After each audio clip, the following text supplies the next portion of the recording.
నమస్కారం అండి అందరికీ. Hi and hello. నాకు ఇలా అనిపించింది, మీకు ఎవరికైనా అనిపించిందో చెప్పండి నాకు. అయితే నేను నార్మల్గా రీల్స్ చూస్తూ ఉన్నా, ఆ జపనీస్ వాళ్ళవి ఎక్కువ చూస్తూ ఉన్నా. వాళ్ళు వాళ్ళ పిల్లలు ఎంత బాగా పెంచుతారు కదా, ఎంత పొటెన్షియల్గా, ఎంత క్యాలిబర్ ఉంటుంది వాళ్ళ దగ్గర. చూడ్డానికి పక్కగా ఉంటారు కానీ వాళ్ళ క్యాలిబర్ చాలా బాగుంటుంది. సో అలాంటి వీడియోస్ చూస్తూ ఉన్నప్పుడు నేను రీల్స్ సేవ్ చేసి పెట్టుకుంటాను అనమాట. ఇప్పుడే చూసి ఒక చిన్న అబ్బాయి వాళ్ళ మమ్మీ ఇట్లా పిల్లో పట్టుకొని కూర్చుంటే దాన్ని బాక్సింగ్ పంచెస్ ఇస్తున్నాడు అనమాట. అలానే చాలా వెరైటీ ఆఫ్ చేసి చూపించింది. ఆ రీల్ సేవ్ చేసుకున్నాను అనమాట నేను, పిల్లలకు నేర్పిస్తా అని చెప్పేసి. మీరందరూ కూడా ఇలానే సేవ్ చేసి పెట్టుకుంటారు కదా, ప్రతి రీలా వీళ్ళకి నేర్పిద్దాం, నెక్స్ట్ డే ఎప్పుడో ఇలా నేర్పిద్దామని.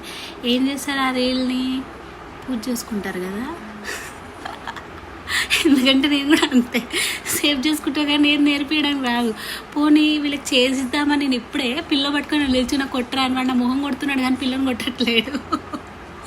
ఏ అంటే మనం ఏదనుకున్నా అది అపోజిట్ అవుతుంది కదా. అంటే మనకి ఎలా వచ్చిందో అలా పెంచేయాలంటే, వాళ్ళని చూసి వీళ్ళని చూసి మనం ఇట్లా పెంచుతామంటే అది పాసిబుల్ అవుతుందా? అదే నాకు అనిపించింది అనమాట. నాకు ఒక్కదానికి అనిపిస్తుందా, మీకు ఎవరికైనా అలానే అనిపిస్తుందా అని. ఎన్ని చూస్తున్నావు, ఎన్ని రీల్స్ చేసుకుంటా, ఎన్ని రీల్స్ సేవ్ చేసుకుంటా. అంతెందుకు వంటల రీల్స్ కూడా సేవ్ చేసి పెట్టుకుంటా.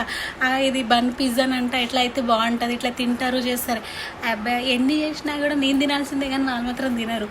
మీ పిల్లలు ఏం చేస్తారు, అన్నీ తింటారా? మేబీ ఓ 7 years 8 years అయిన తర్వాత మేబీ తింటారేమో పిల్లలు. అప్పుడు కొంచెం వాళ్ళ టేస్ట్ సెన్సెస్ ఉంటాయి కదా.